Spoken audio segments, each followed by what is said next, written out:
İşimize dönelim. Ha bu arada gerçek hayatında bir maskeli balo falan düzenlersen bunu değerlendir ha. Biliyorum çok beğeniyorsun imajımı. Bak, maskem de var. En sevdiğin. Her şeye hazırlıklıyım diyorsun yani. Aynen. Tamam güzel. Buranın gerçekliğine adapte olman, bu kadar uyum sağlaman, bu kararı alman hoş, güzel bir şey. Ama senin için daha farklı bir görev düşündüm ben. Nasıl yani? Ne yapacakmışım? Korkma, seveceğin bir şey. Yani tabii önce halamın aklına geldi, onun fikriydi. Çünkü didişiyoruz ya sürekli. Ondan şikayetçi biliyorsun. Ayrılıyor muyuz yoksa?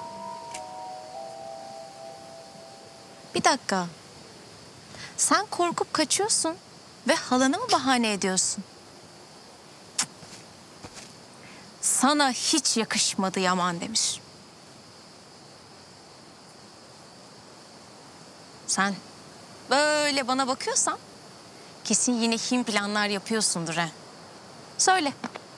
Söyle tamam. Ne yapacağım söyle. Restoranın, Tiny House'ların bütün sorumluluğunu sana devrediyorum. İkisinin de bütün sorumluluğu sende olacak. Tamam? Neden ki? Bak Yaman, bu yine beni çiftlik işlerinden uzaklaştırmak içinse ben öyle easy modu açamam. Ben babama full deneyim için söz verdim, yok. Merak etme, seni fasulyeden saymayacağız. Ciddi restoranın, Tiny House'ların bütün yönetimini sana devrediyorum. Bu ikisini sen yöneteceksin. Allah Allah, yani buna sevinirsin diye düşünüyordum. Ama yine şaşırttın beni Doğan. Neden acaba? Her yaptığın şeyin arkasından bir oyun, bir dalavere çevirdiğin için olabilir mi Yaman? Sen böyle uzaktan beni izlerken gülmeyi seviyorsun ya.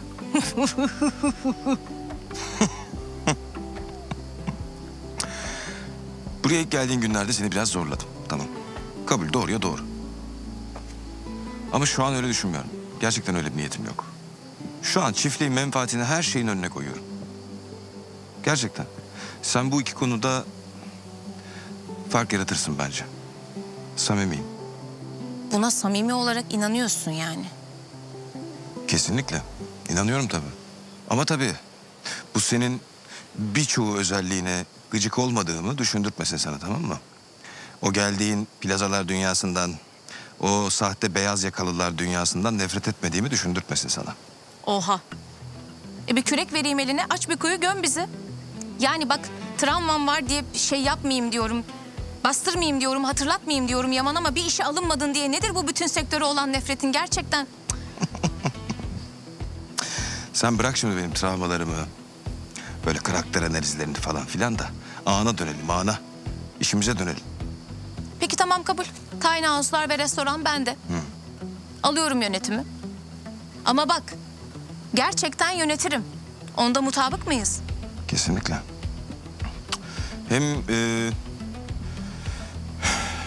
biraz ayrı kalmamız ikimize de şey olacak, iyi gelecek bence. Son zamanlarda çok böyle şey olduk seninle. Çok yüz yüze olduk.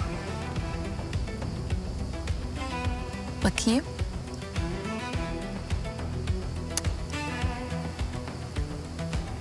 Etkilenirim diye korkuyorsun sen. Tamam. Peki o zaman. Anlaştık. Anlaştık. Ama etkilenirim diye korkma. Siz ne diyor? For your information. Okey. Neler de biliyormuş bu çiftçi ama. İlk kez bir esprinle güldürdü. En fazla ne yapabilirsin ki?